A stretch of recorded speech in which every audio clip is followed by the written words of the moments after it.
ముందు వచ్చేటప్పుడు ప్రతి నాయకులు కూడా కొబ్బరికాయ కొట్టి వెళ్ళిపోయారు.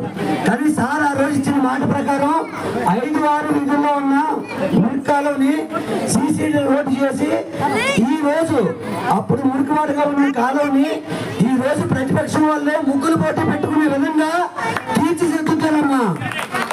ఓటు గుర్తుపెట్టుకోండి. 2019 గెలిచిన తర్వాత కరోనా వస్తే సార్కి కరోనాలో ఉండి ప్రతి రోజు కూడా స్వామివారిలో డేటా కనుక్కొని ఎంతమందికి కోవిడ్ పాజిటివ్ ఏమైనా వచ్చిందా, వాళ్ళకి హాస్పిటల్కి చూసారా లేదా అని ప్రతి ఒక్కరిని అడిగి వాళ్ళకి ఏమేమి కావాలని ఇచ్చి ప్రతి ఒక్కరికి కూడా సమస్య కూడా ప్రతి రోజు తెలుసుకొని సార్ మా కోసం నిలబడ్డారు. మేము మీ కోసం నిలబడ్డారు.